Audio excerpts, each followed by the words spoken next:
Magandang araw po sa inyong lahat, Grade 4 Narito naman po tayo balik sa pag-aaral sa asignaturang Aralpan 4. Ito po ang inyong guro, si Ginoong Ray D. Montisilio mula sa paaralang Tagum Mission School.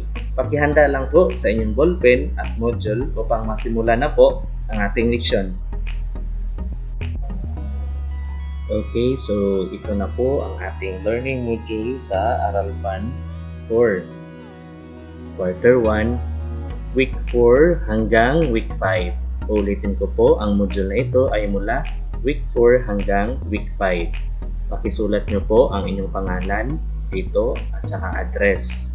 Nakasulat na po dito ang grade level at ang pangalan po ng inyong paaralan, Tagum Mission School, at ang pangalan po ng inyong guro, si Ginoong Ray D. Montisilio. Ngayon, ipagpatuloy natin sa ikalawang pahina. Pagkatapos sa leksyong ito ay makikilala ninyo ang Pilipinas ay isang bansang tropikal. Ang reference po na aking ginagamit ay mula sa aklat na Kultura, Kasaysayan at Kabuhayan 4. Makikita po natin ito sa pahina 22. Sa bidyong ito, mga mag-aaral, ay malalaman po natin ang klima sa Pilipinas. Dito meron tayong isang gawain. Subukan po natin ito. Alin ang higit mong gusto? Tag-ulan o tag-araw? Magpili lamang po ng isa at saka iguhit nyo po pangatuwiranan mo at isulat ang iyong sagot sa loob ng espasyo. Pagkatapos nyo pong iguhit dito, tag-ulan ba o tag-araw, pakisulat nyo po dito hanggang dito kung bakit nyo po nagustuhan. Ngayon, punta naman tayo sa ikatlong pahina.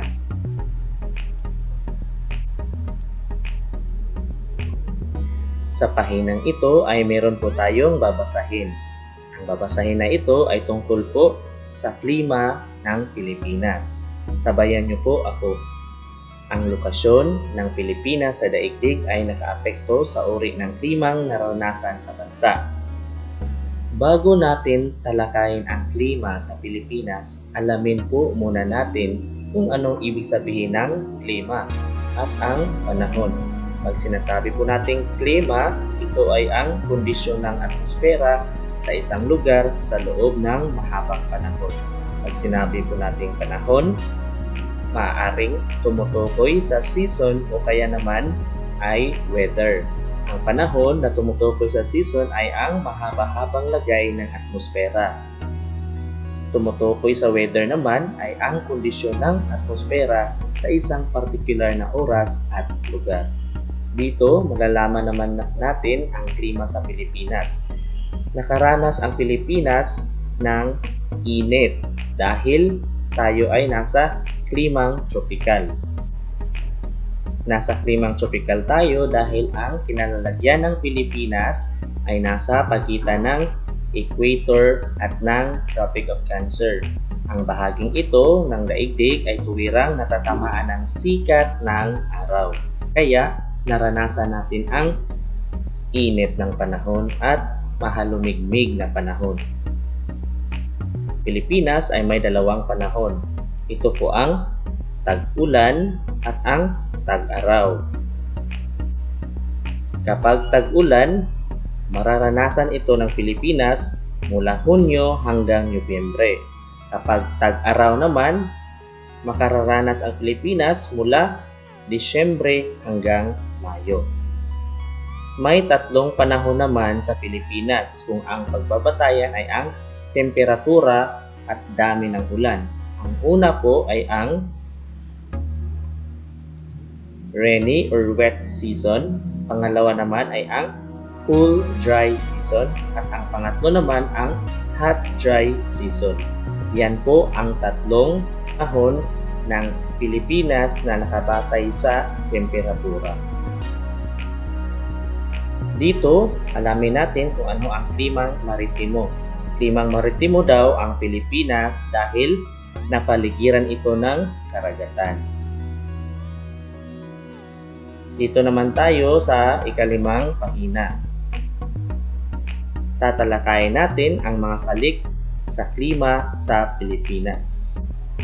Anong-ano ang mga salik sa klima sa Pilipinas? Ito ang temperatura, halumigmig, dami ng ulan, at paggalaw ng hangin. Dito naman, alamin natin ang temperatura at elevasyon. Alamin muna natin kung ano ang temperatura. Ang temperatura ay ang tindi. Ang temperatura ay ang tindi ng init o lamig ng atmosfera. Ang Pilipinas ay nakaranas ng pinakamalamig na panahon tuwing Enero at ang pinakamainit naman ay tuwing Mayo.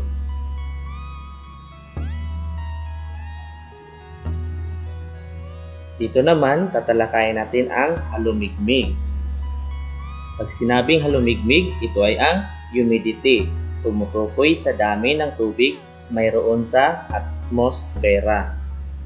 Karaniwang naranasan sa Pilipinas ang mainit at mahalumigmig na panahon tuwing Marso hanggang Mayo. Dito naman, alamin natin ang sistema ng hangin. Nakaapekto ang galaw ng hangin sa klima sa Pilipinas. Sistema ng hangin ay merong dalawa. Ito ay ang northeast monsoon at ang southwest monsoon. Ano ba yung sinasabing monsoon? Ito po ay ang pagbabago sa direksyon ng hangin, particular sa timog at timog silangang Asia. Ngayon alamin natin ang northeast monsoon. Ito ay ang tinatawag ding hanging amihan. Umiihip ang hanging amihan mula sa hilaga patungong silangan ng Pilipinas. Dito naman din tayo sa southwest monsoon. Tinatawag din itong hanging habagat. Umiihip ito mula sa timog kanluran ng Pilipinas. So ito naman, sa hanging amihan, nakaranas ng malamig na panahon, samantalang ang habagat sa kaliwa ay nakaranas tayo ng madalas na pag-ulan. Distribution ng ulan. May 4 na klima sa Pilipinas batay sa dami ng ulan na natatanggap sa iba't ibang bahagi ng bansa taon-taon. Ang Katimugang Cotabato ang nakatatanggap ng pinakakaunting pag-ulan sa Pilipinas sa isang taon. Samantala, ang Baguio City, Silangang Samar at Silangang Surigao naman ang nakatatanggap ng pinakamaraming pag-ulan sa bansa. Mapang pangklima ng Pilipinas. Pananda, meron tayong tipo 1, tipo 2, tipo 3 at tipo 4. At meron ding mga particular na kulay.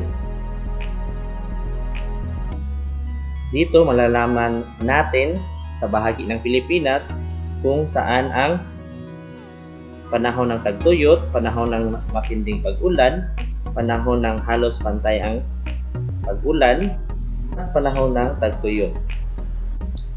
Pagbagyo sa Pilipinas. Malimit din makarananas ng pagbagyo ang Pilipinas. Ito ay bunsod ang lokasyon ng Pilipinas sa kanlurang bahagi ng Pacific Ocean. Nakaapekto ang mga bagyo sa pag-ulan, halumigmig, pagiging maulap ng panahon sa Pilipinas. Karaniwang nabubuo ang bagyo sa Marianas at Caroline Island sa Pacific Ocean. Gumagalaw ang bagyo mula sa naturang rehiyon, pahilagang kanluran. Ang direksyon ng paggalaw na ito ng bagyo ang dahilan kung bakit malimit na hindi direktang natatamaan ang Mindanao ng mga bagyo.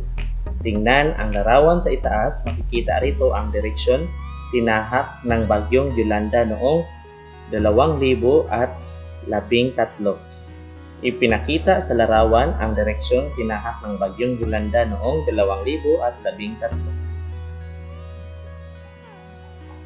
Ngayon punta tayo sa susunod na pahina. Tatalakayin naman natin dito ang kaugnayan ng klima sa mga hayop at halaman sa Pilipinas. Sari-sari din ang species ng pananim at hayop sa bansa, bunsod ng pagkakaiba sa topografiya at klima sa iba't ibang bahagi ng Pilipinas. Marami sa species na ito ng mga pananim at hayop ang endemic o likas na matatagpuan sa Pilipinas. Kabilang na rito ang ilang species ng palm, ferns at orchids. Marami ding iba't ibang uri ng punong kahoy sa kagubatan ng Pilipinas tulad ng ipil, dao, mulave, yakal at nara.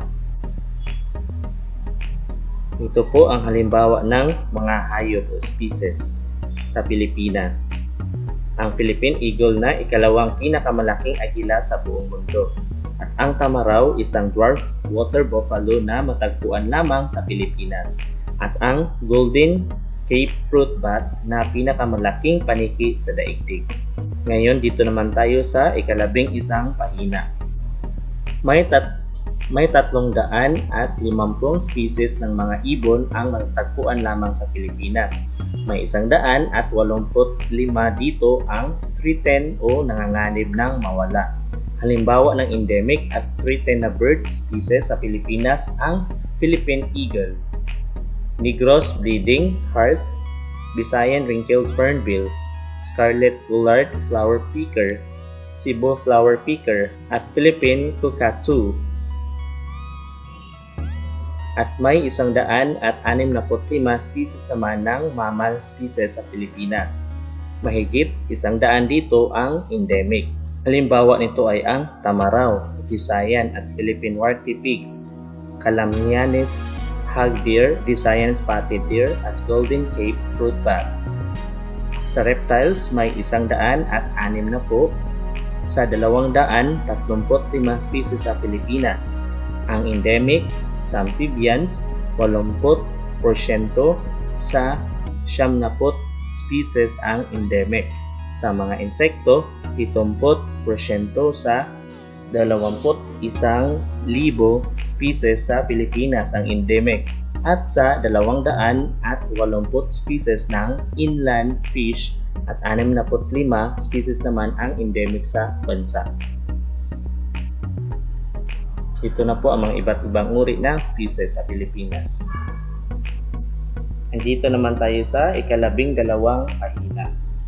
Pagtatasa sa natutuhan. Sagutin po natin. Pagpili ng sagot, tukuyin kung ano ang inilarawan sa bawat bilang. Isulat ang sagot sa patlang. Piliin ang sagot mula sa kahon. Basahin at intindihin ang bawat tanong. Isulat lamang po sa iyong sagot sa patlang mula 1 hanggang 10. Dito naman tayo sa gawain B. Pagkumpleto sa pangungusap. Bilugan ang wastong salita na kukumpleto sa pangungusap. Basahin niyo po ang pangungusap at pumili lamang alin ang tamang sagot at inyo pong bilugan. Mula 1 hanggang 10. Dito naman sa gawain C, pagsusuri sa mapa. Suriin ang mapang pangklima ng Pilipinas sa pahina 20. Tukuyin ang klimang naranasan sa sumusunod na lalawigan. Batay sa dami ng natatanggap na ulan, isulat ang tipo 1, tipo 2, tipo 3 o tipo 4. Kung may higit isang tipo ng klima ang naranasan sa isang lalawigan, tukuyin ang klima sa mga bahagi ng lalawigan. Halimbawa po dito, Batanes. Lagay nyo lang dyan tipo 1 ba kaya, tipo 2, tipo 3, or tipo 4. Mula 1 hanggang 10. Maaari nyo pong gamitin ang larawang ito upang matukoy ninyo ang mga bahagi ng lalawigan.